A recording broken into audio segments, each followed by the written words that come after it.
Hey guys, tonight we are going to reveal the never-before-published journal entries of one of history's most enigmatic monarchs, Queen Victoria. For decades, she framed herself in the image of the Widow of Windsor, perpetually dressed in black, a symbol of eternal grief. But that was a brilliant performance. After the death of Prince Albert, people thought Victoria had crumbled, but instead, she found liberation. She quietly became a powerful female politician on the European stage. And even more shockingly, she began a private relationship with a rough-hewn Highland servant, a man 7 years her junior, whom she adored so much that they were rumoured to have secretly married. Join us as we uncover the story of this sensual emancipation, political rebellion, and the secrets that her own children attempted to completely erase from history. So, before you get comfortable, take a moment to like the video and subscribe, but only if you genuinely enjoy what I do here. Don't forget to let me know where you are watching from and what time it is where you are. Let's create a space of absolute relaxation together. Now, dim the lights, maybe turn on a fan for that soft background hum, and let's ease into tonight's journey together. The prox. In 1897, the Diamond Jubilee celebrations of Queen Victoria were an expression of supreme confidence. She was Queen of Great Britain, Empress of India, and her empire in fact stretched all over the world. What made the event so remarkably striking wasn't just that the streets of London were thronged with thousands of people singing "God Save the Queen," but that the 78-year-old monarch was prepared to be seen, in public at all. Known to many as the Widow of Windsor, Victoria had struggled with public appearances both because she was shy and because, for 36 years, she had openly worn mourning. Throughout that entire period, she was the very embodiment of grief. Yet beneath that sombre exterior lay another story entirely. Behind the well-known image of the sorrowful widow lay a deeper truth about Victoria, whose marriage to Prince Albert had been both the source of profound love and of severe constraint.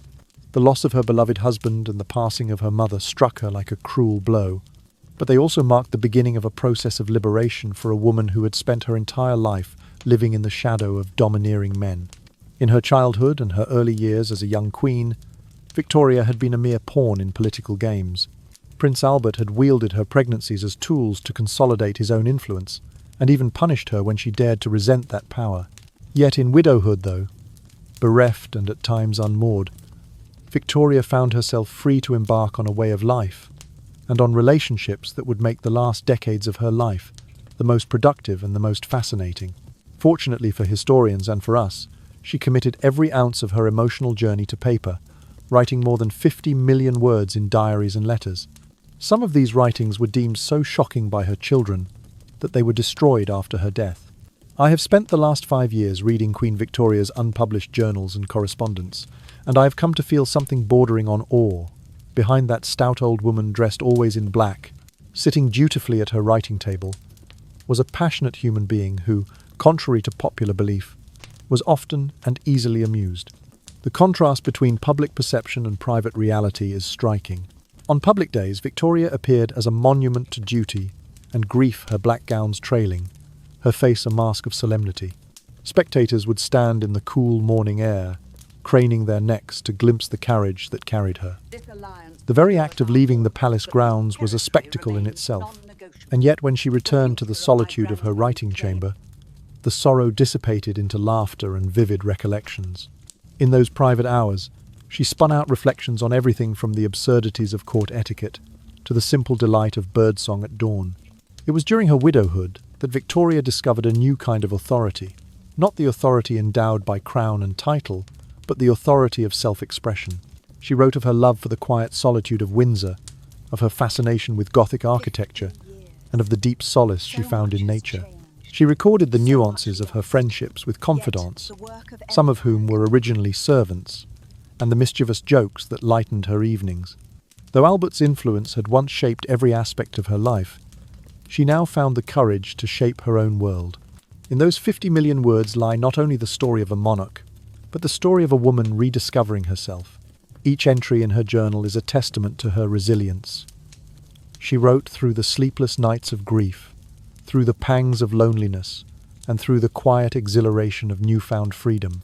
Her prose, at once honest and whimsical, reveals a sense of humor that could surprise even her closest advisors. She described court ceremonies with dry wit, noting the absurd stiffness of certain officials and the way that even the most solemn ritual could become nearly comical when observed through weary, drowsy eyes. Indeed, reading her words can feel like drifting in and out of a dream, a somnolent, gentle journey through the corridors of power and the chambers of her heart. One imagines her, quill in hand, the candle's flame flickering against the wide windows overlooking gardens and turrets, penning thoughts that only she would ever read. And yet, those private confessions have endured, granting us access to the woman behind the crown. As the joyful crowd sang in London, unaware of the inner world that surged beneath Victoria's composed exterior, she stood with regal poise yet within. She carried memories of love, loss, and liberation. The Diamond Jubilee was more than a commemoration of reign. It was a celebration of survival, of reinvention, and of the indomitable spirit of a queen who, in widowhood, became the author of her own destiny. And in those 50 million words, we find the real Victoria, a figure of immense strength and vulnerability, who could lead an empire by day and, by night, laugh at a private joke, her pen dancing lightly across the page in the hush before dawn. In 1861, the year that would later be called her Annus Horribilis, Queen Victoria endured a sorrow so profound that it seemed to shatter her world. Both her beloved mother and her devoted husband, Prince Albert, passed away within months of one another, leaving her reeling in desolate grief. The court whispered that her absence from London meant she had been rendered utterly incapable of action, paralysed by mourning. Yet what they did not see was the private agony she recorded in her journal, where she wept uncontrollably for the loss of her lover, her friend, and what she called her crutch. She wrote, with voice trembling, "He did everything, everywhere. I did nothing without him, from the greatest matters to the smallest. My first thought each morning was, I must ask Albert." In the delirium of her sorrow, she transformed the very man she had often challenged and argued with into a divine being whose guidance she believed she could no longer live without. What Queen Victoria did not realize, even as her heart grieved at age 42, was how her marriage had slowly eroded her independence. To marry was to become reliant. Her world had come to revolve entirely around Albert's opinion and discretion. She depended on him for every decision each morning, greeting him with, "What gown shall I wear today?" and entrusting him with both her public image and her private anxieties. In politics and in personal matters alike, he had restrained her, guided her, and at times constrained her impulses. Yet now his life had ended, while hers went on, suspended in a liminal space between agony and renewal.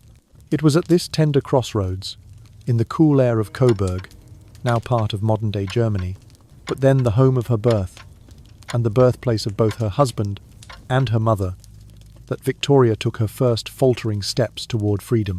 Here, in the winding lanes and gentle hills of the duchy, she found herself alone with her sorrow and with memories that smelled of childhood summers and whispered lullabies. She poured out her soul in her journal. "If I were not who I am, my real home would be here." In that simple confession lay the seed of her rebirth. Coburg's landscapes offered Victoria a kind of refuge she had never known, amid the grandeur and rigidity of the British court. The ancient stone walls of the palace, the quiet gardens where flowers bloomed in careless profusion, the mellow tones of church bells drifting on the breeze, each element mirrored her inner longing for solace and autonomy. Unlike the ceremonial promenades of Windsor, here she could wander unobserved, her black widow's weeds momentarily fading into the earth beneath her feet. Alone in Coburg, she dared to feel the wind against her cheek without seeking counsel or permission. Slowly, almost imperceptibly, Victoria began to beat her wings toward independence. She revisited places that held memories of her youth rooms where she had laughed with children, corridors where she had once clung to her mother's hand. She let the air of the Rhine Valley fill her lungs, reminding her that she was more than a grieving widow. The stones of Coburg bore witness to her quiet defiance. She returned to courtly rituals with measured grace, but in her heart she carried the knowledge that she could chart her own course. In the seclusion of her Coburg retreat, she also rediscovered the joy of writing for its own sake. No longer did she compose letters merely to report on state affairs or to convey the endless details of daily court life.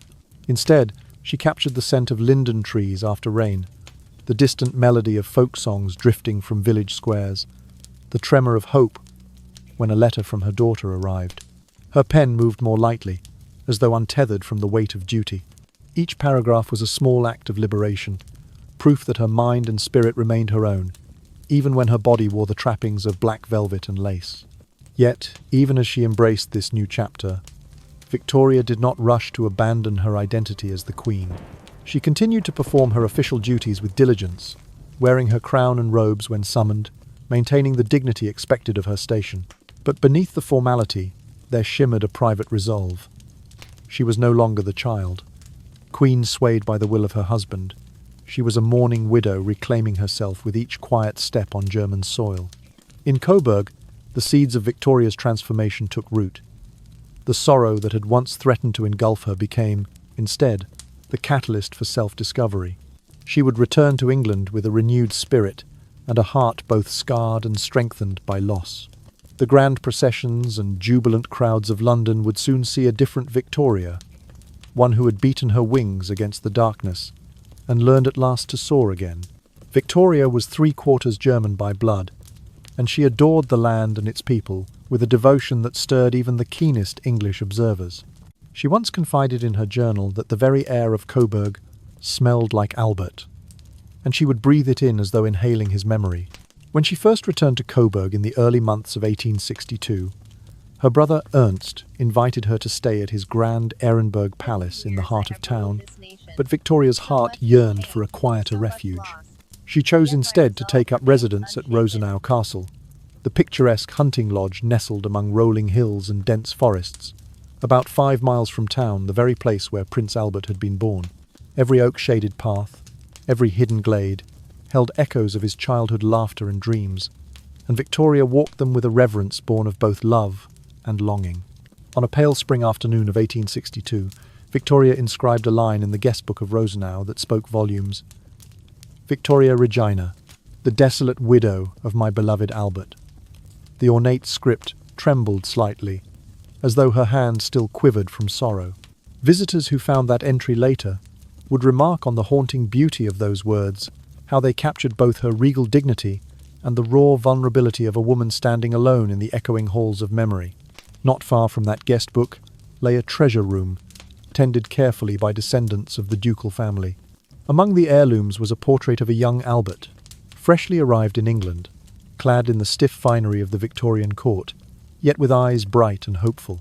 Nearby hung genealogical paintings depicting the interwoven lineage of Saxe-Coburg-Gotha and the British royal family, visually mapping the ties that linked Victoria's heart to 2 nations. A direct descendant of Prince Albert, Prince Hubertus, the hereditary heir of Saxe-Coburg-Gotha, continues that lineage to this day, preserving in his person the bloodline she cherished. Even before her widowhood, Victoria had never been a woman to neglect her jewels. Though she did not always attire herself in the most fashionable gowns, she possessed a collection of magnificent diamonds that caught the French press's collective breath whenever she visited Paris. After Albert's passing, she clung ever more tightly to those glittering reminders of her status and her past happiness. They were not mere adornments, but tokens that connected her to a world in which she had once laughed freely at her husband's side. Yet for all her jewels and her crown, it was her German roots that gave her the greatest comfort. Fluent in the language of her childhood, she would converse with local villagers in Coburg as though she were a native daughter. She once wrote that even in the midst of grand state occasions, she felt more genuinely herself when she could speak German without the trappings of protocol. In 1865, she returned to Coburg, yet again this time to inaugurate a memorial to Albert in the bustling market square. It was one of the very few occasions on which she dared to appear publicly after his death, standing before assembled crowds swathed in mourning black, her tall frame draped in velvet, her eyes fixed on the memorial's inscription. Victoria had always loved drama, a passion born in her youth when, as a young queen, she delighted in the pageantry of court pageants and theatrical productions. Now, in the years of her widowhood, she harnessed that same flair for the dramatic to express her grief. She appeared at every public event in sombre black, down to the smallest accent on her bonnet.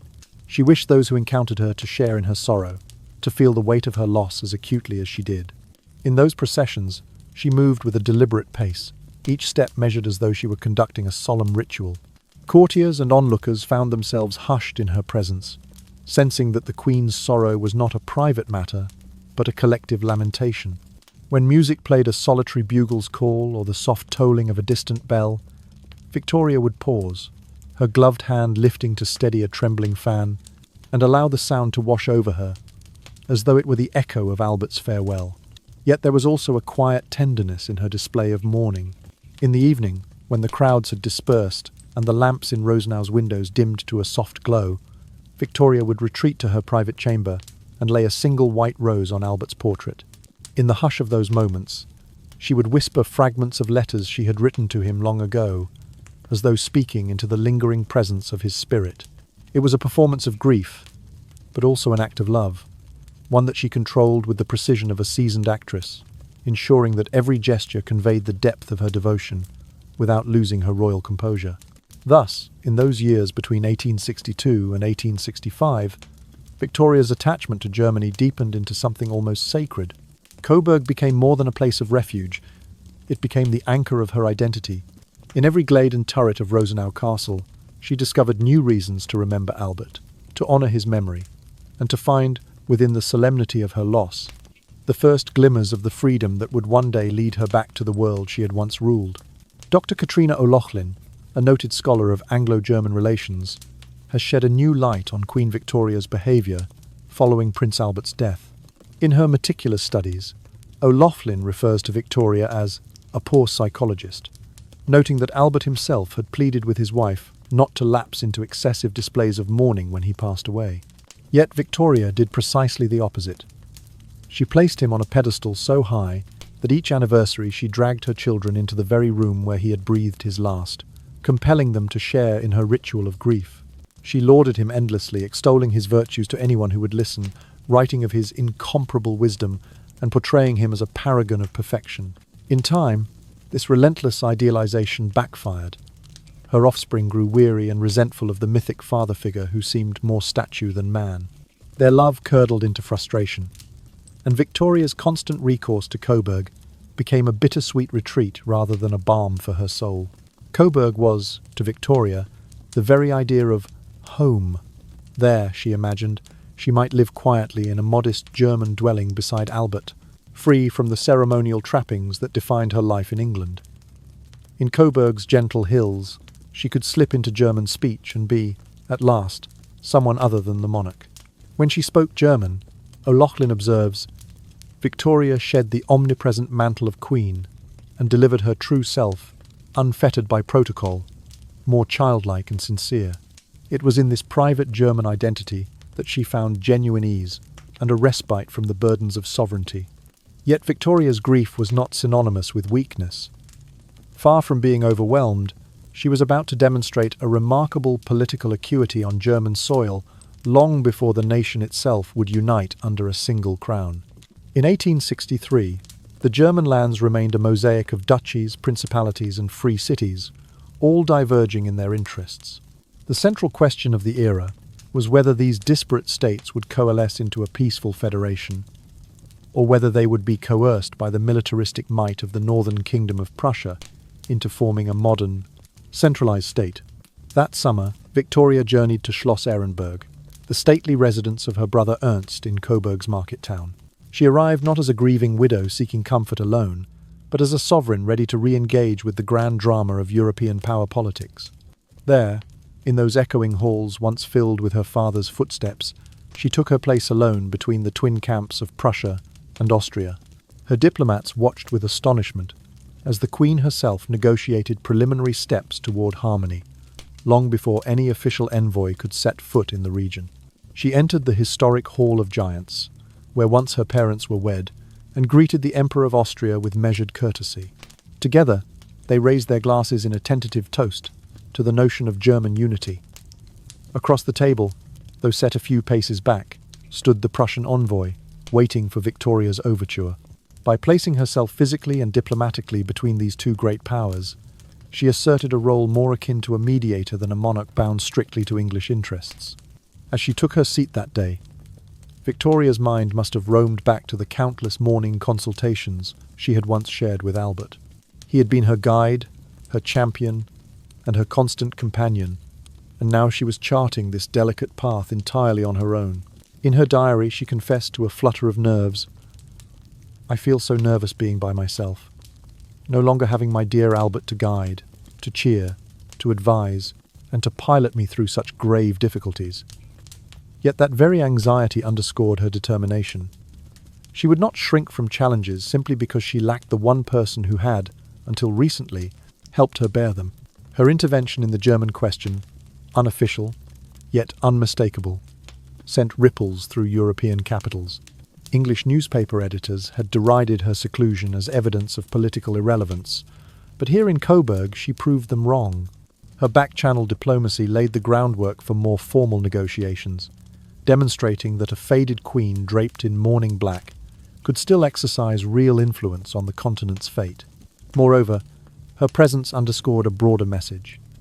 By stepping into the breach between Austria and Prussia, she aimed to ensure a peaceful resolution that would spare the lands of her birth further bloodshed. She invoked shared dynastic ties her children's marriages into German royal houses, and appealed to a sense of familial duty among the rival princes. In doing so, she fused her personal grief with an authentic desire for continental stability. Those first tentative steps in Coburg marked a turning point for Victoria. She had transformed the pain of her annus horribilis into a source of renewed purpose, embracing her German heritage not as a mere nostalgia trip, but as a platform for realpolitik. The hunting lodge at Rosenau had taught her the value of solitude. The gardens of Ehrenberg provided her stage for diplomacy. Alone, yes, but not defeated, she emerged as a sovereign reborn, ready to navigate the complex currents of a Europe still divided, yet quietly edging toward unity. In the majestic Hall of Giants, where her parents had once pledged their vows, Queen Victoria assumed a new mantle, that of diplomat rather than distraught widow. The hall's soaring ceilings and towering statues cast long shadows over the assembled court, yet it was here, in 1863, that Victoria would stand between two of Europe's most formidable sovereigns, the Emperor of Austria on one side and Prince William of Prussia on the other. With deliberate grace, she guided their hands toward a shared toast, lifting their goblets high in celebration of German unity. Though Albert was gone, she drew upon his influence and her own regal authority to negotiate peace, not simply in the name of Great Britain, but for the broader ideal of a harmonious Europe. Victoria's role in that moment was quietly revolutionary. A few months into her widowhood, she had already demonstrated a fierce independence, stepping into the political void left by her husband's passing. Instead of retreating further into mourning, she chose to harness her personal grief into a force for reconciliation. As she raised her glass alongside the Emperor of Austria, the moment resonated far beyond the echoing marble. It was an announcement that Europe's fate still lay, in part, in the hands of its widowed queen. Outside the hall, in London's drawing rooms, newspaper editors scratched their heads and complained that the Queen had retired entirely from public life, that she spent her days cloaked in black and hidden from state affairs. They did not see the clandestine correspondence she conducted, the coded dispatches sent through trusted couriers, nor the late-night communiques exchanged by candlelight.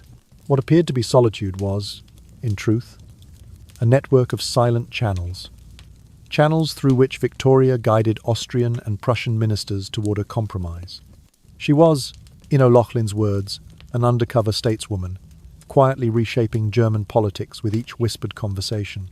Many of her own cabinet ministers at home grumbled that their sovereign was too sentimental, too reclusive, and too absorbed in her mourning to attend to British affairs. Yet none could deny that Victoria possessed a vision that transcended national boundaries. In envisioning a peaceful German federation, she looked forward to stability on the European stage, a vision far less parochial than the narrow concerns of some British politicians, who worried chiefly about domestic reform bills and colonial revenues. Victoria, by contrast, saw the tide of history shifting toward continental unity, and she resolved to steer it gently toward harmony. Her unique position as arbiter was personal. Through marriages that tied her progeny to foreign courts, her eldest daughter Vicky wed to the Crown Prince of Prussia, and her son Bertie to a Danish princess, Victoria's private and public lives converged. She lamented that Bertie's wife was not German by birth, for she feared the friction this alliance might sow not only among dynasties, but within her own heart. She yearned for familial concord as ardently as she yearned for political accord. In her mind, personal relationships were political currency, and she wielded them with both delicacy and determination. Indeed, when Vicky and her husband fretted over the prospect of Prussian militarism, Victoria interceded with a gentle rebuke. Let us recall that we are sisters of one house, not adversaries. My heart aches to see our kin stand opposed by geography and by politics. She addressed the Danish princess with equal warmth, offering counsel on language and manners, lest she feel alienated in a German court. Such attentions were no mere domestic courtesy. They were strategic overtures aimed at softening the lines drawn by treaties and banners. In the grand antechamber of Ehrenberg, courtiers whispered anxiously as Victoria met with Austrian dignitaries. Yet she moved among them with an air of solemn purpose rather than vulnerable sorrow. When she spoke of peace, her voice wavered only with heartfelt conviction. She reminded them that the future of Germany belonged neither to Prussia's sabres nor to Austria's garrisons, but to the shared aspirations of its people, a sentiment she believed mirrored her own family's bonds. The negotiations, though informal, bore fruit. Preliminary agreements on trade concessions, on the exchange of envoys, and even on cultural gatherings that would bring Prussian and Austrian subjects together in music and dance. It was a subtle triumph, one that would pave the way for more formal treaties in subsequent years. All the while, Victoria maintained her outward composure, never allowing the faintest hint of her personal grief to undermine her political credibility. By the time she departed Ehrenberg's echoing halls, Victoria had accomplished something extraordinary. She had shown that a queen could mourn deeply without relinquishing her authority.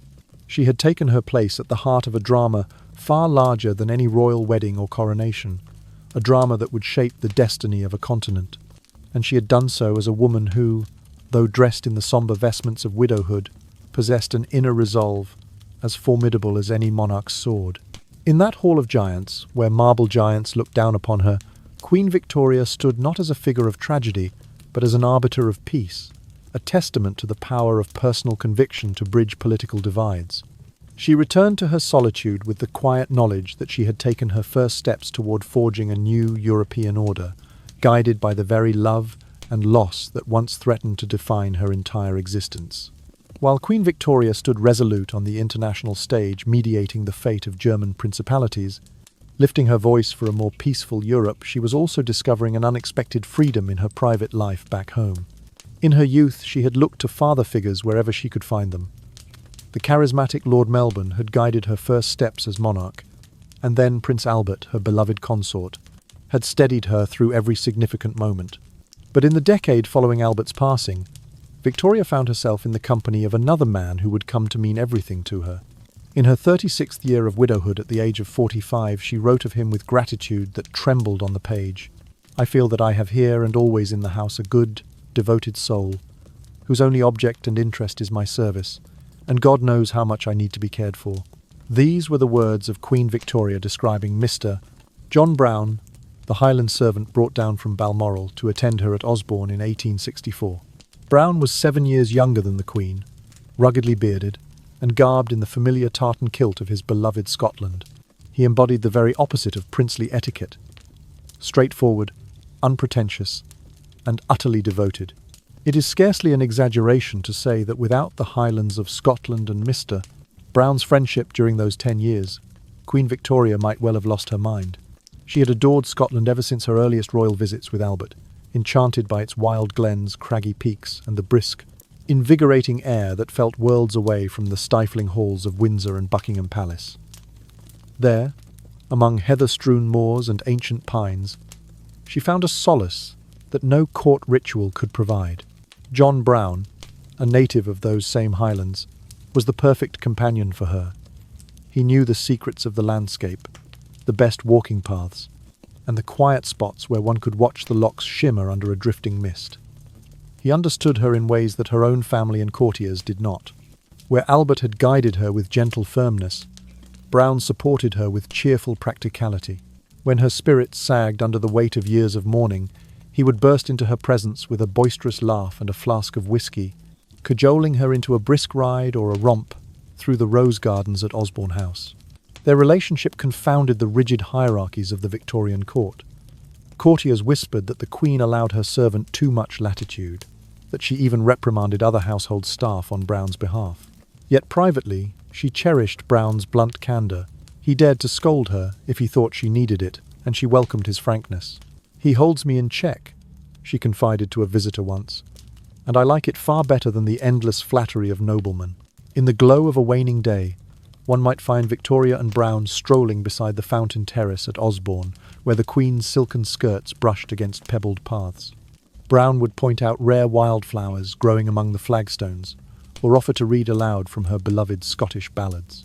In those moments, Victoria was not the Empress of India or the Queen of Great Britain. She was simply a woman at peace, free to laugh and to speak her mind. The austere obligations of her crown fell away, leaving only the warmth of genuine friendship. Brown's devotion went beyond mere companionship. He managed her wardrobe with gentle efficiency, attended to her every physical need when she was unwell, and even defended her privacy against overzealous aides. On one occasion, a young footman dropped a tray of wedding favours in the Queen's presence.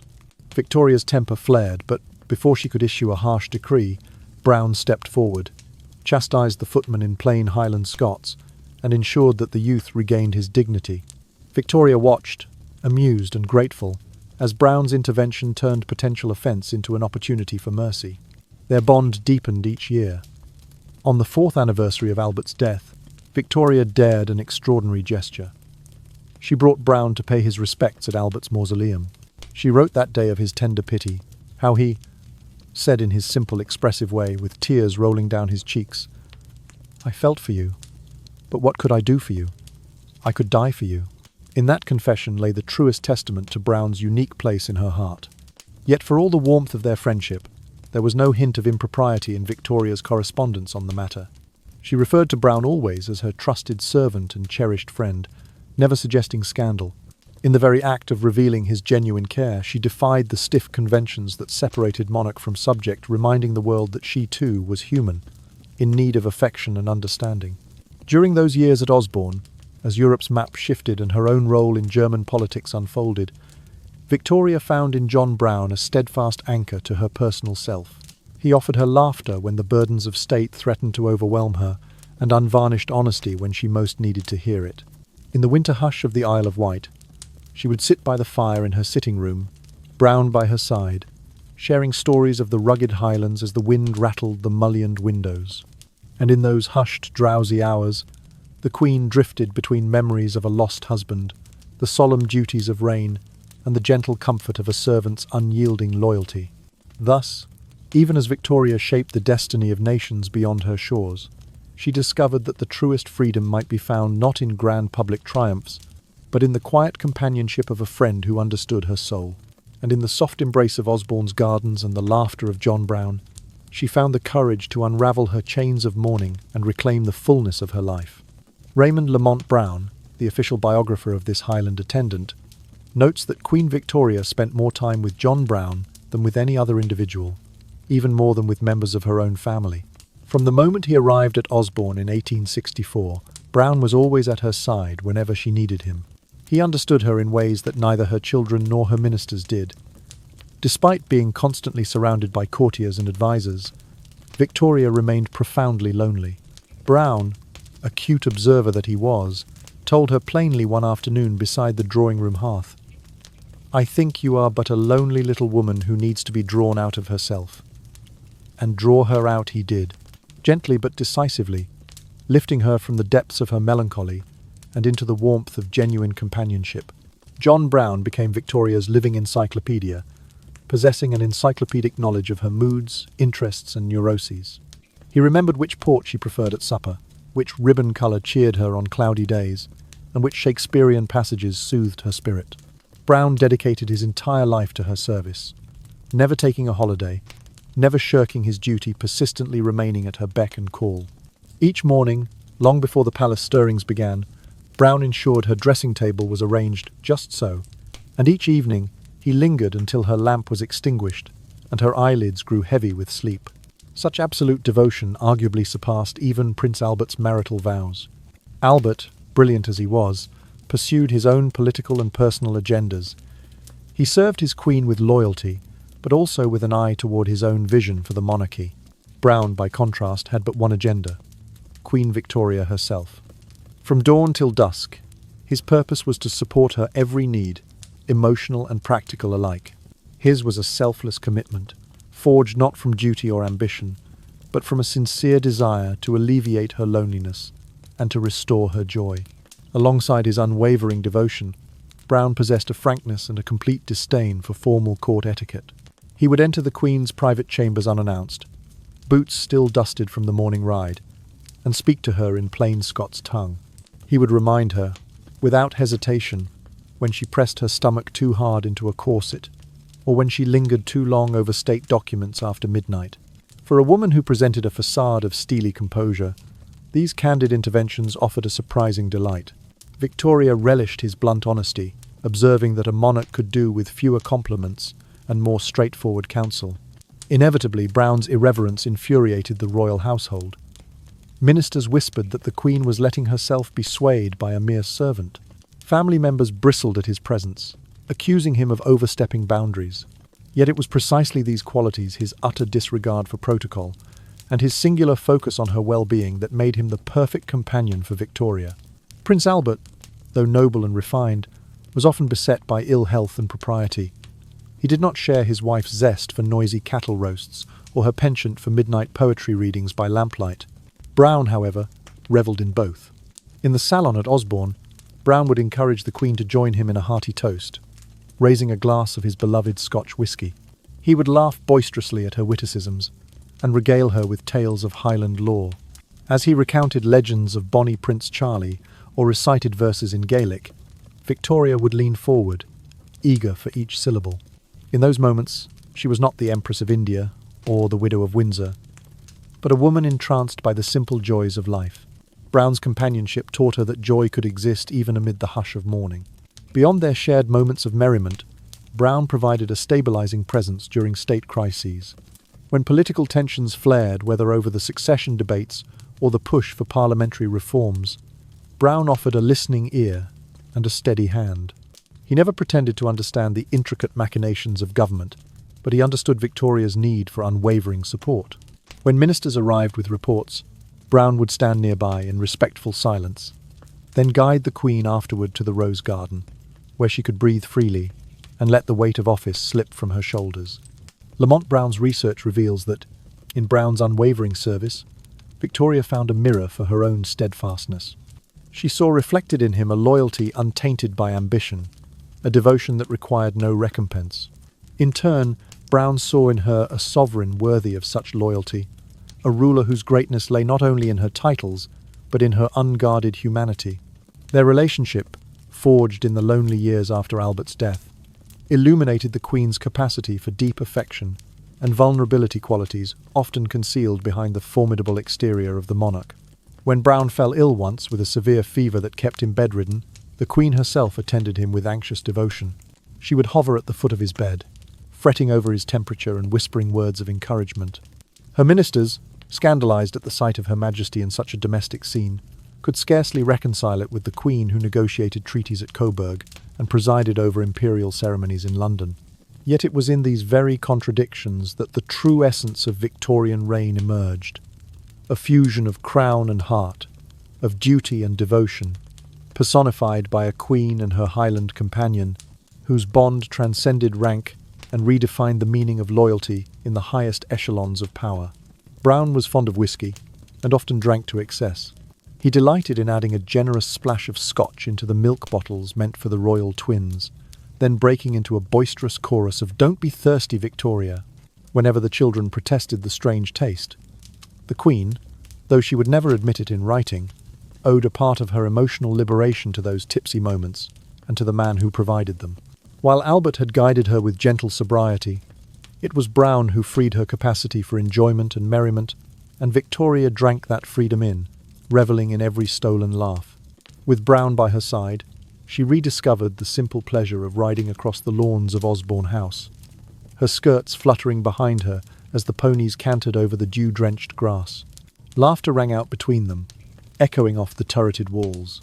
It was in those wild rides that Victoria felt most alive, so much so that the rigid conventions imposed by Sir John Conroy during her childhood seemed but a distant memory, and even the firm hand of her once commanding husband felt impossibly remote. Brown's frank encouragement spurred her on.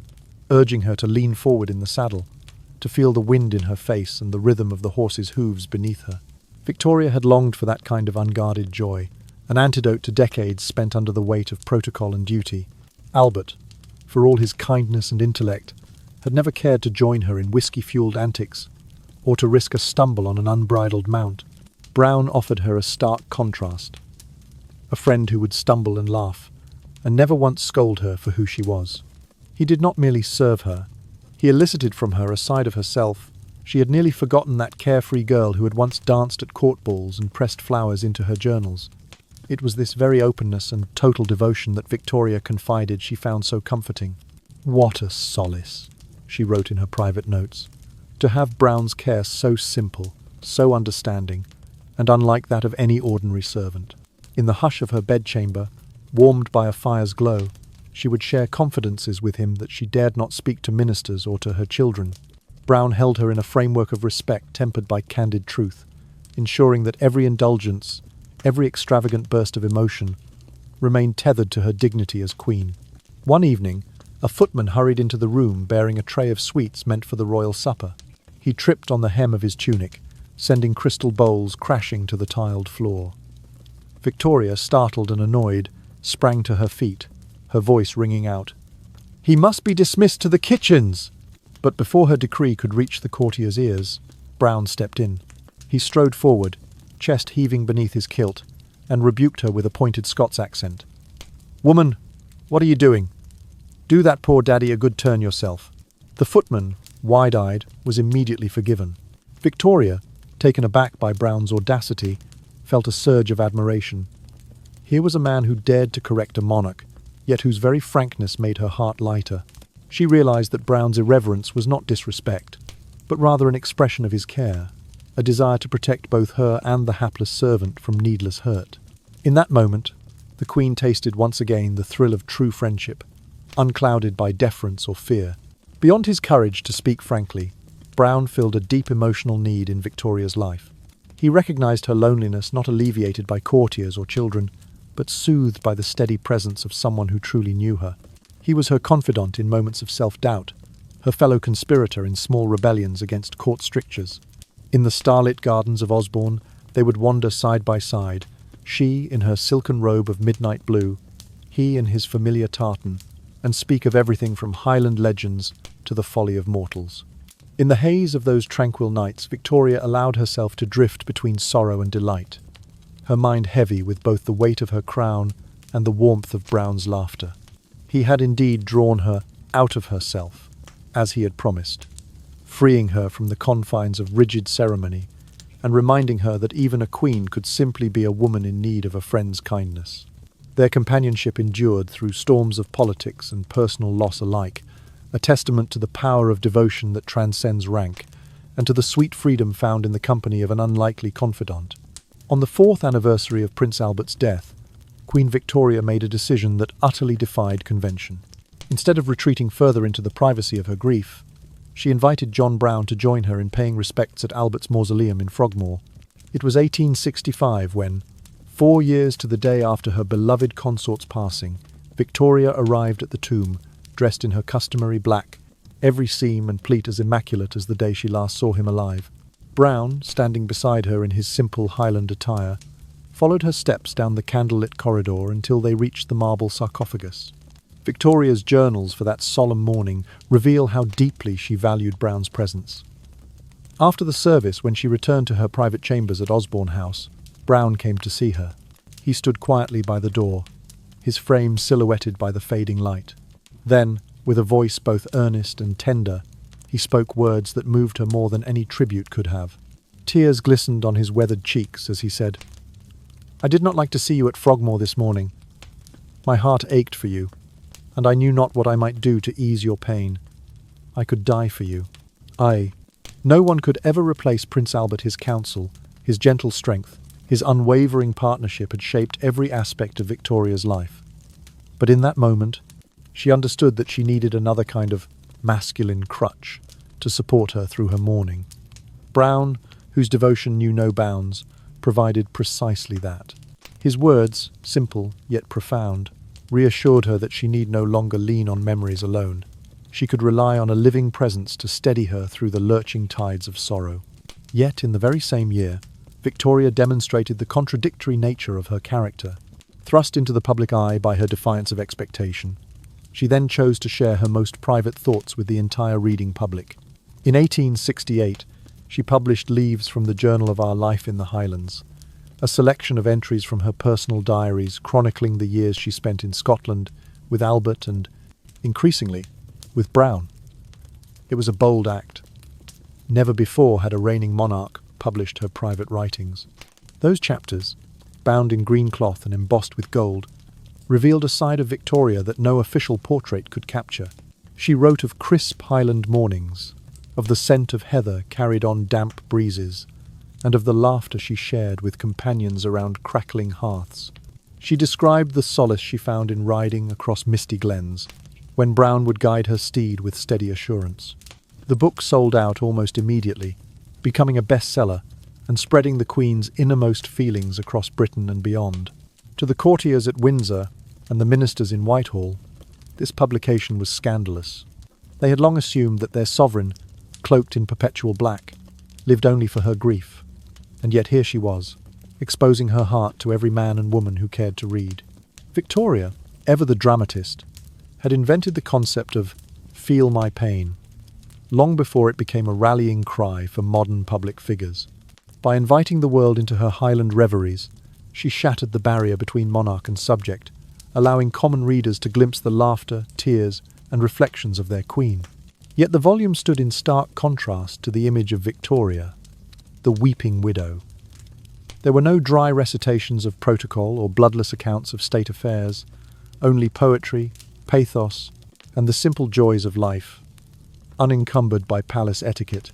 The pages brimmed with scenes of spontaneous revelry at village dances, the thrill of tossing the caber under a clouded sky, and the quiet intimacy of reading late-night letters by candlelight. Brown appeared in her recollections not as a mere servant but as a steadfast companion whose hearty laughter could chase away the ghosts of mourning. Victoria's decision to publish was deeply personal. She wrote to her eldest daughter Vicky that she hoped her children would like my little book, but she also braced herself for criticism, knowing that exposing her private emotions would anger many. And anger it did. Pamphlets mocking her Highland adventures and her devoted Munshi, Abdul Karim, paled in comparison to the uproar over a queen bearing her soul.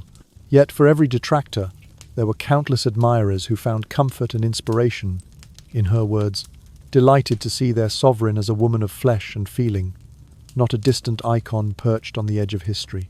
In the drowsy hours that followed the book's release, Victoria would sit by her window, gazing out at Osborne's gardens while lamplight danced across the manuscript pages. She would recall Brown's gentle rebuke at Frogmore, and the hush that fell over the mausoleum as her tears fell unrestrained.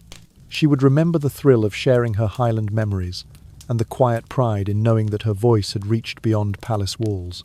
Thus, on the 4-year mark of Albert's death, Victoria accomplished something truly remarkable. She stood at her consort's tomb with the man who had become her solace, and then turned to her subjects with words lifted from the deepest wells of her heart. In the intersection of private grief and public confession, she wove a tapestry of resilience, daring the world to see her not only as queen but as a woman determined to live fully, openly, and without apology, despite the shadows of loss. The diaries paint a vivid portrait of Queen Victoria, revelling in the open-air delights of the Scottish Highlands. She writes with languid enthusiasm of mist-shrouded mornings spent wandering through heather-clad glens, of chirping skylarks that seemed to accompany her every step, and of long, languorous afternoons perched on mossy rocks overlooking glassy lochs. But most of all, she describes with barely contained delight the local dances and the annual Highland Games, where she felt a rush of exhilaration that no court ceremony could match. At these gatherings, she observed events that she called quite a wild spectacle.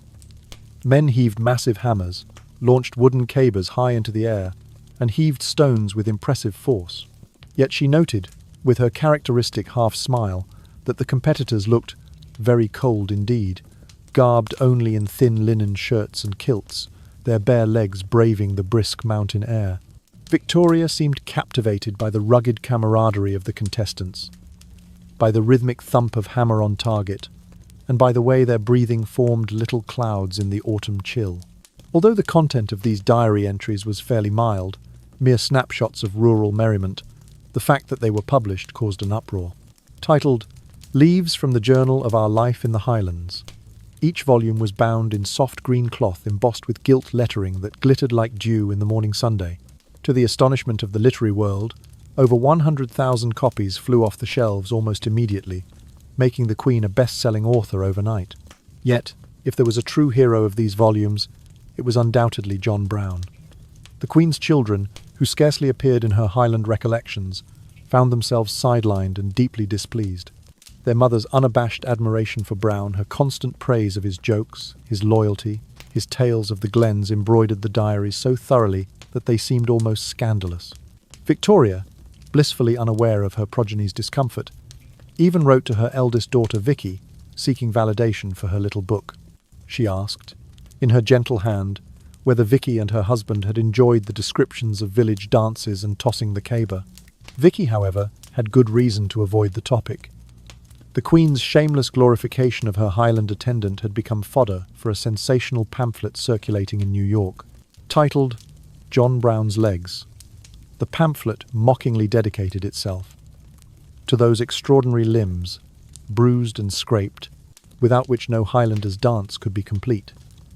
Americans across the Atlantic laughed at the notion of a sovereign so smitten with her servants' calves that they warranted their own volume of verse and ridicule. But in the very moment that the pamphlet hit the presses, Victoria was quietly at work on her third Highland volume, an effective biography of John Brown himself.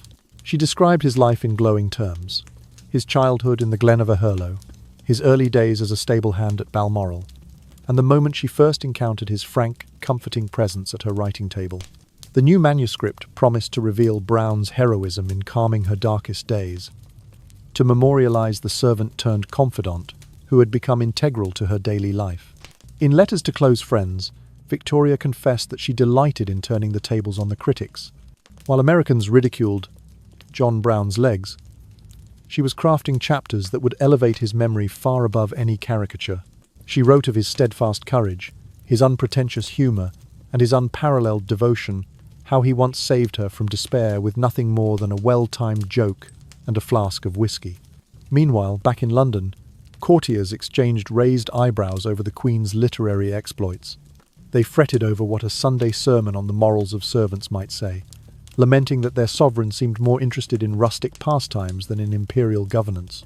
But Victoria, ever the dramatist, knew precisely what she was doing. She was redefining the boundaries between monarch and subject, weaving her personal friendships into the public tapestry of her reign. In the soft glow of her study lamp at Osborne House, Victoria would reread the French reviews of her diaries, marvelling at how the pages had carried her voice beyond the salons of Paris. She would reread her own descriptions of Highland roads shimmering with rainbows, of Brown's hearty laughter echoing off granite walls, and of the way the crisp air tasted of freedom. Then, with a satisfied sigh, she would lay the leather-bound manuscript aside, content that her heartfelt tribute would soon join the other volumes lining her shelves. Thus, while the world chuckled at John Brown's legs and whispered about the Queen's sentimental folly, Victoria quietly penned the definitive account of the man she held dearest. It was a bold statement that a sovereign could publish diaries of pastoral gaiety, celebrate the rough feats of Highland athletics, and still command the awe of empires. In that gentle defiance of convention, she found a new form of sovereignty, one grounded not in protocol, but in the simple truth of friendship and the unrestrained joy of living. The publication of Leaves from the Journal of Our Life in the Highlands threw the corridors of power into an uproar. Aristocrats and statesmen alike were utterly appalled that a reigning monarch would reveal so much of her private life, let alone that the subject of her fondest recollections was a Highland servant. It fell upon someone to deliver the unwelcome news to Victoria that her new book was, in the eyes of polite society, entirely unsuitable. The court selected the young Dean of Windsor, a timid man scarcely more than a boy in ecclesiastical robes, to approach Her Majesty. He entered the drawing room, his steps tentative upon the Persian carpet, and knelt to offer his respectful counsel. In a voice barely above a whisper, he implored the Queen to reconsider the wisdom of broadcasting her intimate memories and her devotion to John Brown. He warned that the public, ever hungry for scandal, would misconstrue her words, twisting honest affection into fodder for ridicule. Victoria listened in silence, the lamplight flickering across her mourning attire. Then, with a sudden flash of wrath, she stormed to her feet. Her cheeks, usually composed into a regal pallor, burned with indignation. She chastised the young dean for daring to suggest she curtail her own expression, for implying that her heart was not her own to share. The hush that followed was as heavy as the velvet drapes at Windsor. Yet, contrary to her initial fury, Victoria ultimately yielded to his entreaties. The dean's earnest sincerity, and perhaps the weight of his gentle pleading, moved her to suppress any further volumes of her Highland journal that featured Brown so prominently. She dismissed the matter with a curt nod, and the topic was never broached in court again. Whether the young dean returned to his study clutching a hidden manuscript, or whether that draft was spirited away to oblivion, remains a mystery. Some whisper that Princess Beatrice, Victoria's youngest daughter, entrusted with editing her mother's papers, destroyed the unwelcome pages, as she later burned so many letters and passages she deemed improper. Thanks to Beatrice's zealous curation, virtually no trace of Victoria's life with John Brown survives in the immense archives of her reign. The sprawling volumes of the Queen's diaries stand silent on library shelves, gaps visible where Brown's name once appeared. We are left with an unsettling quiet, the deliberate erasure of an extraordinary friendship. It is profoundly heartbreaking and sorrowful that a monarch so eager to document her era was stifled by the very custodians of her legacy. Yet, as often happens with suppression, the effect proved quite the opposite of its intent. Rather than allowing Brown and Victoria to fade into obscurity, the enforced silence has only deepened our obsession with their story. Scholars and enthusiasts pore over every surviving letter, every marginal note, in hopes of glimpsing the bond that once flourished. The void left by Beatrice's purges has become a magnet for speculation and myth. What emerges clearly is that, in elevating Brown to his unique station walking her corridors, sharing her confidences, Victoria revealed herself to be a woman desperate for true companionship, irrespective of the social cost. She had journeyed far from the submissive young wife who once leaned on Prince Albert for every decision. With Brown, she tasted a freedom that no crown could provide. The freedom to laugh heartily, to sip whiskey in private, to confess her deepest sorrows without fear of reproach. In those stolen moments at Osborne House, she was no mere figurehead of empire. She was a woman reclaimed from ritual and rank, dancing in the flicker of lamplight, her skirts swirling as Brown cheered her on. She was free to be silly, to be tender, to be wholly herself. And though the volumes heaped upon Windsor's shelves now stand mute on that chapter of her life, the very act of erasure has sealed its significance forever. Thus, the story of Victoria and John Brown endures not in official documents, but in the silence and the gaps echoes that compel us to ask why such a profound friendship was deemed unfit for record. In her final years, Victoria maintained a stoicism in public that belied the vibrant spirit she shared with Brown in the Highlands and on the Isle of Wight. She had, in Brown's company, broken free of the mourning blackness that had so long defined her. And though history may have tried to bind her tongue, the resonance of her laughter in those sunny glades and the warmth of a servant's unwavering loyalty continue to captivate us, proving that true freedom of the heart cannot be easily silenced. Of course, whispers spread quickly through gilded drawing rooms and marble hallways that John Brown must have lain with the Queen.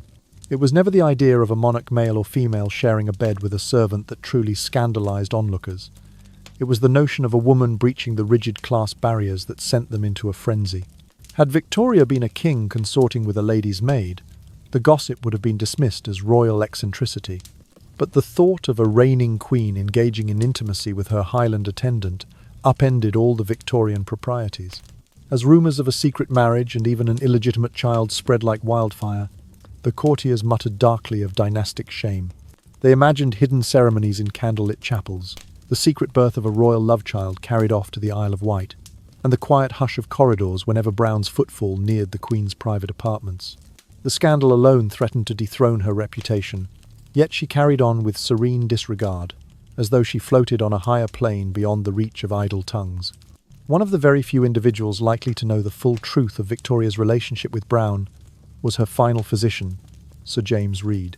He tended to her with solemn dedication, but was strictly forbidden from touching her, except on the arm for balance. Reed's grandson now preserves a small pocket diary, written in minute script so finely pressed that a magnifying glass is required to read each line. In an entry dated a damp March morning, Reed recounts a playful scene on the grand staircase of Osborne House. Victoria, in her customary black robes, ascending the steps with a regal air, while Brown, ever her devoted companion, literally carried her on his back for a few carefree moments. Reed, standing a polite distance away, noted how their laughter rang through the corridor, echoing off stone walls in a shared delight that seemed to chase away the shadows of morning. He was struck by their unabashed joy. It was, he wrote, a great amusement to us all. The following day's entry is perhaps even more revealing. Reed describes the Queen pacing quietly in her private sitting room, seeking to stretch her legs after the staircase caper. Brown lifted the hem of his kilt with a conspiratorial grin and asked in broad Scots, "Is it there, Your Majesty?" Victoria raised her own skirts just enough to indicate the large, muscular knee beneath and laughed, pointing to the very joint he named. "No," she chirped. "It is here." The intimacy of that moment leapt off Reed's pages, for it spoke of a bond that transcended conventional decorum. The Queen and her Highland servant shared a physical familiarity that blurred the line between sovereign and subject. The very fact that Reed recorded these playful antics, though always in hushed, respectful tones, suggests that he recognized something extraordinary in their companionship. Yet even Reed's diary offers no definitive evidence of a sexual relationship. His notes hint at their closeness, but he never ventured to touch her, nor did he describe any impropriety beyond the innocent levity of shared laughter. It is the absence of condemnation in his pages that speaks volumes. Reed accepted Brown's role in Victoria's life as a necessary salve for her loneliness, a human counterpoint to the stiff formality of court life. Still, the rumour mill ground on. Social commentators penned scathing articles. The Queen's Highland tryst, tartan whispers in the royal bedchamber, and worst of all, royal cradle and kilted nurse, speculating on a hidden offspring. Noble families exchanged anxious letters. "Have you heard? Will Parliament move to censure her?" The very notion that a queen might choose affection over protocol terrified the establishment as much as it titillated the masses. For Victoria, however, the truth was simpler. She and Brown shared a friendship that honoured her vulnerability and celebrated her humanity. Whether or not they crossed the threshold into a physical affair mattered less than the emotional intimacy they forged.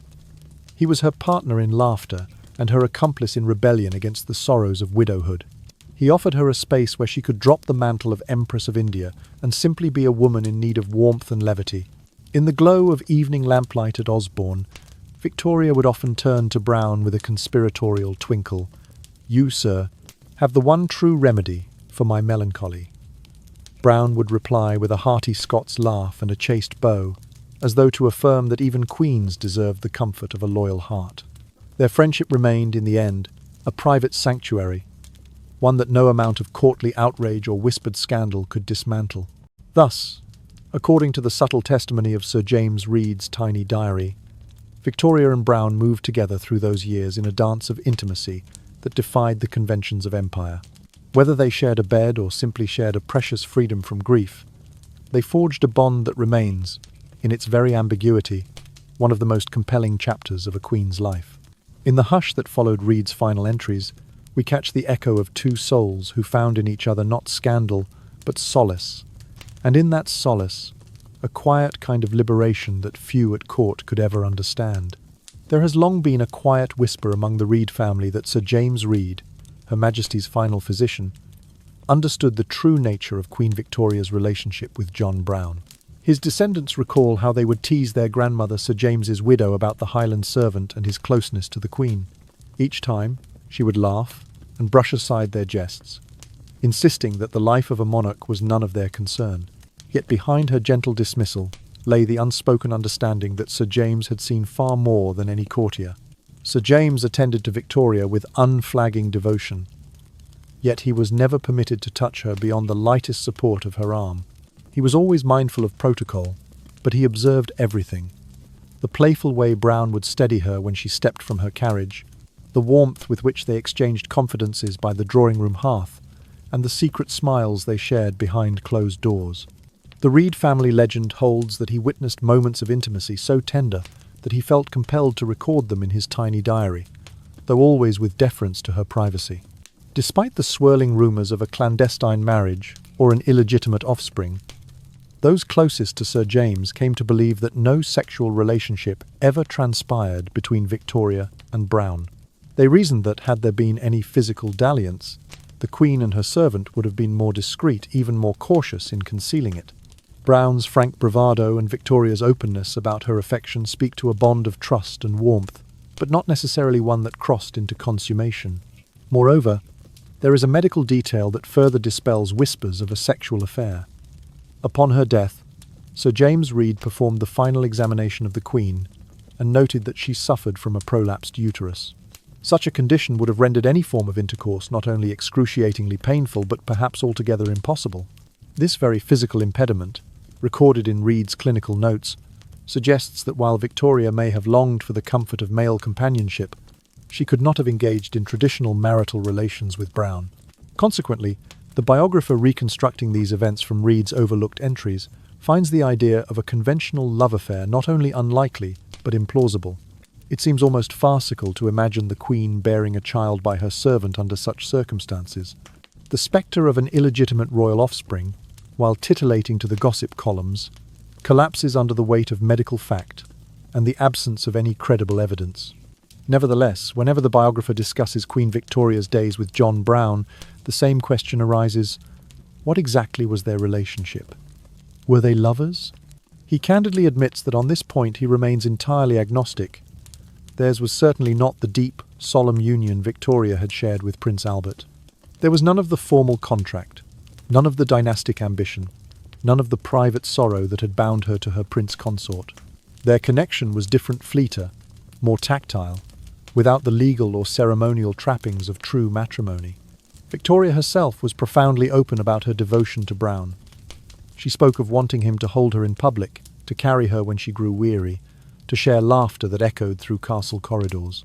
She delighted in the comfort of his strong arms, in the honesty of his counsel, and in the spirited banter that sprang between them. Yet there is no hint in her journals of secret references to marital rites or whispered vows. Instead, her pages overflow with the warmth of friendship, with the steadiness of a servant's loyalty, and with the freedom to be herself without fear of reproach. It is most plausible, the biographer concludes, that Queen Victoria and John Brown shared a tactile, loving relationship, one defined by frequent embraces, by the simple intimacy of hand-holding, by the solace found in a shoulder to lean upon. They may have exchanged kisses of comfort, caresses that soothed the ache of widowhood, and playful jests that rekindled her sense of joy. But to call them lovers, in the fullest sense of the word, implies expectations and rituals that do not align with the evidence.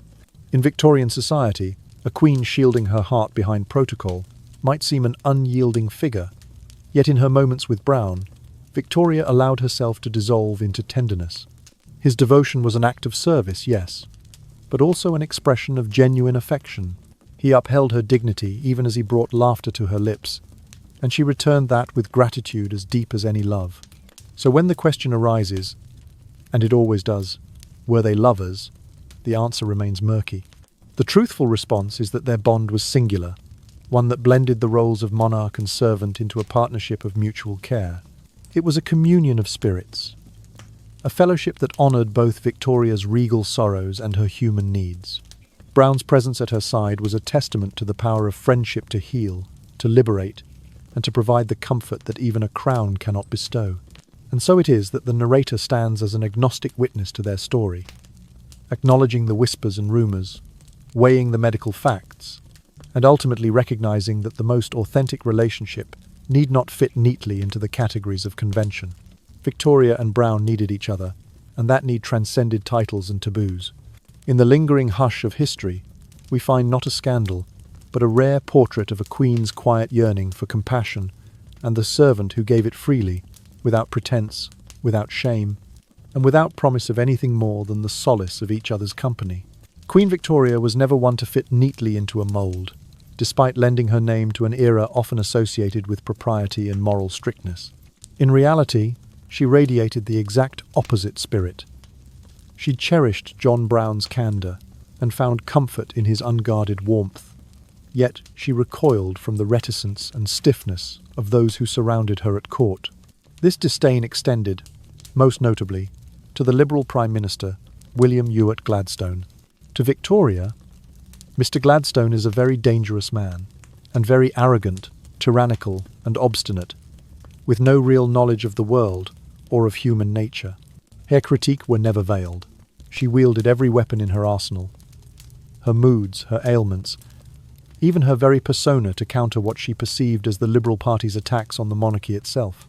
Gladstone's intellectual seriousness grated on her, for she associated seriousness without humour with narrowness of mind. It revealed how fiercely Queen Victoria could assert herself when her authority was challenged. Mr. Gladstone, much like his hero Sir Robert Peel, clumsily navigated interactions with the Queen. Neither man seemed to possess a natural ease with women in power, and both had underestimated Victoria's resolve. The most dramatic confrontation came in the summer of 1869, when Gladstone insisted that the Queen personally open the new Blackfriars Bridge. To him, her presence at the ceremony would reaffirm the central role of monarchy in public life. Victoria, however, was determined to sidestep the affair. The very thought of standing in the heat of London to cut a ribbon for a modern iron span filled her with dread. She argued that the exertion would be too great, that the sun's glare would sap her strength, and that the ceremonial trappings would clash with her privacy. Gladstone persisted, dispatching emissaries and sending formal invitations, unaware that the Queen's temperament could be as unwieldy as any parliamentary dissent. What followed was a drawn-out theatrical struggle that stretched through summer and into autumn. At every turn, Gladstone faced the full force of Victoria's emotional flare-ups. She would dispatch terse missives inked in a hand that trembled with indignation, declaring the proposal quite out of the question. She enlisted the sympathies of relatives, pressed her staff to lobby ministers, and even hinted at the delicate state of my health, a phrase that signalled both genuine discomfort and calculated resistance. Meanwhile, the public and the press watched in astonishment. Republicans sneered, mocking the notion that a woman cloaked in grief and pleasure could hold sway over political decisions. Monarchists fretted that their sovereign's reluctance undermined the dignity of the crown. Journalists printed editorials posing the same pointed question. If the nation functioned perfectly well, while the head of state spent most of the year at Balmoral or on the Isle of Wight, why did they need a monarch at all? Here was a queen rejecting the stage upon which her role was defined, a spectacle that left the capital buzzing with doubt. Gladstone, caught in the public crossfire, found himself ill-equipped to offer consolation. He was a man of words and debates, not of emotional skirmishes with a sovereign. Time after time he attempted to present logical arguments on the importance of ceremonial duties, invoking tradition and national unity. Each time, Victoria countered with a blend of heartfelt confession and royal decree. She was unwilling, she was unable. She would not be bullied by ministers into a public display she detested. In the sweltering days of August, the city's arteries clogged with traffic for the proposed procession. Newspapers speculated on whether the Queen would emerge or simply send a private representative. Cartoons appeared depicting Gladstone chasing Victoria through the streets, parliamentary benches empty under her new no-show policy. The controversy grew into a symbol.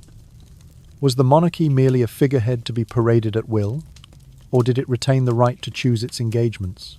By the time the season turned, Gladstone's resolve had faded. He relented, allowing the bridge's unveiling to proceed without the Queen.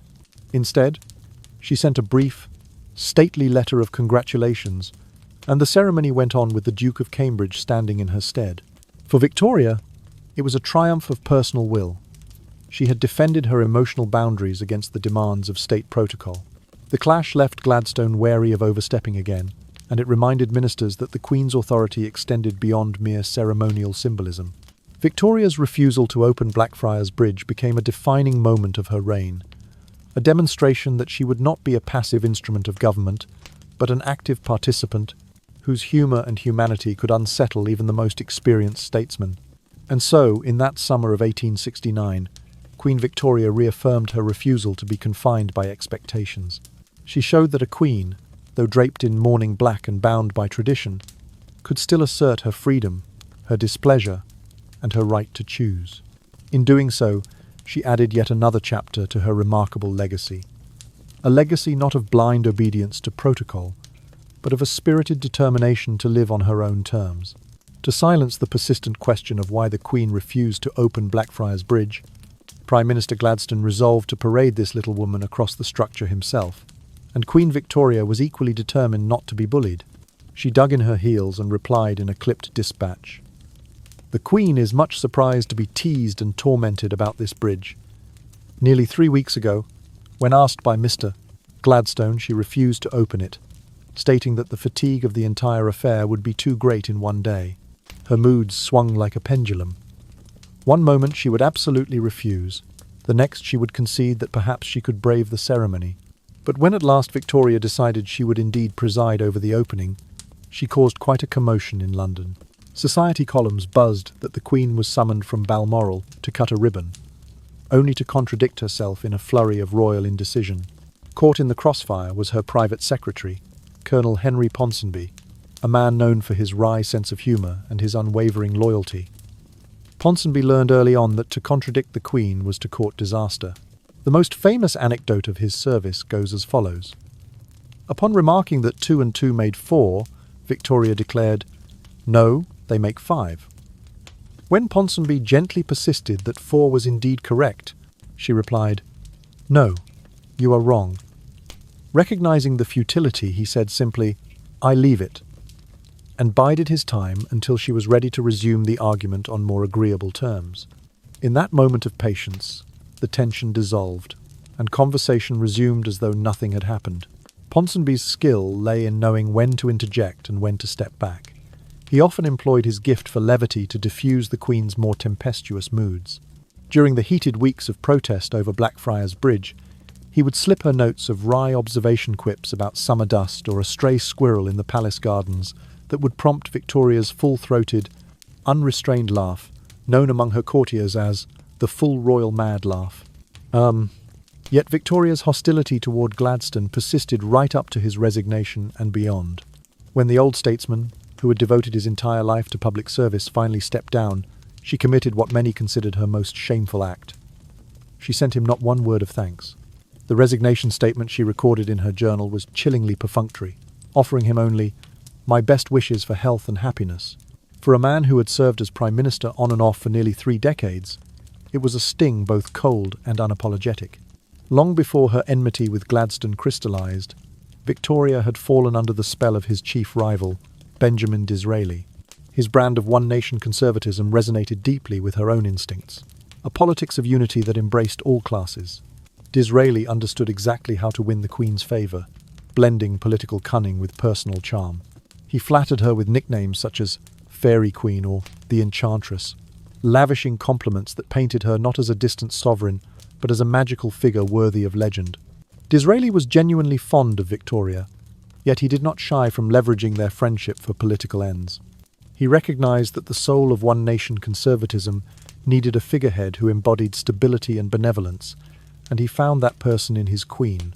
He ensured that she heard his ideas, consulted her on social reforms, and even shared private notes about upcoming legislation. In return, Victoria used her immense moral authority to endorse his vision, bolstering his standing among voters who saw in her an oracle of national unity. The final flourish of Disraeli's political theatre came in 1877, when he orchestrated Victoria's proclamation as Empress of India. He arrived at Windsor railway station in full statesman's regalia, complete with 2 carriages, one fast for clearing crowds, and one stately for receiving the Queen, erecting a spectacle unparalleled by any other Prime Minister. Victoria was delighted by the pageantry, embracing the new title with gusto, signing herself VRI, Victoria Regina Imperatrix.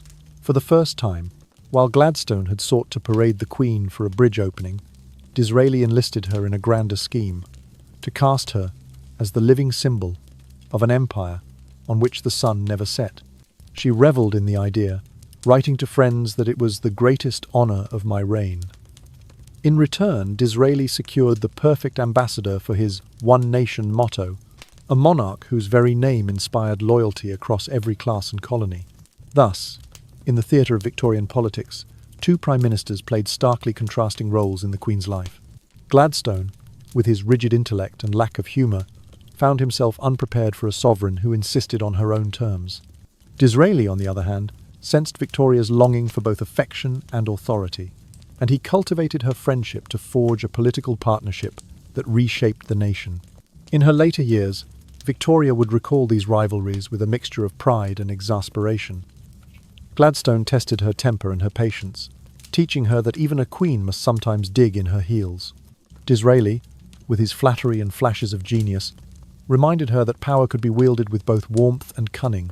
And through it all, Ponsonby remained her steadfast confidant, wielding humour as his shield and discretion as his sword, ensuring that the Queen's will prevailed, whether in matters of bridge openings or imperial proclamations. In the hush of her study at Osborne late one evening, Victoria would cast her mind back over those turbulent summers of wrought-iron arches and parliamentary embers and marvel at her own resolve. She had not only refused to be pushed about, but had turned her rivalries into revelations of her character. In that quiet moment, the twilight upon her papers, she would smile to herself, content in the knowledge that she, the little woman, had stood her ground against the full force of political ambition, and emerged unbowed.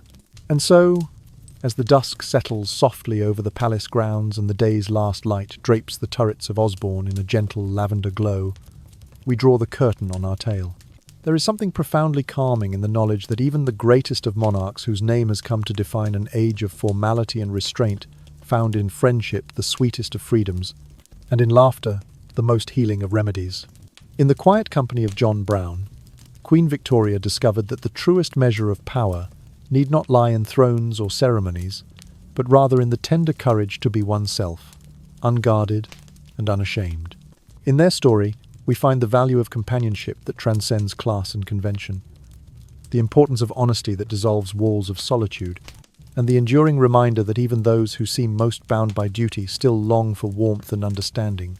We learn that grief, when met with kindness, can give way to joy.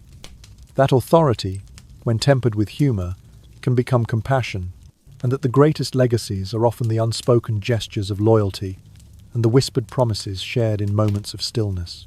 Let these gentle truths linger in your thoughts as you allow your mind to drift, like a leaf on a slow-moving stream, toward peaceful dreams. Imagine the softly crackling hearth in Victoria's private sitting room, the low murmur of friendly conversation, and the comforting presence of a devoted companion by your side. Let your breathing become as steady as a Highland breeze, and your heart as light as the laughter that once echoed through those stately halls. As your eyelids grow heavy, and the world around you fades into a silken embrace of night, know that you are part of this quiet circle of storytelling, where even the most regal of figures find rest in the simple gift of human connection. May the memory of their gentle defiance and unbreakable bond fill you with a soothing warmth, guiding you through the hush before dawn. Sleep well, dear listener, and may your dreams be as serene as a Highland glen at twilight. And when you awaken, we hope you'll return to discover more of these whispered histories and tender recollections. Good night, and don't forget to subscribe so that you never miss the next soft-spoken tale here with us. Sleep tight.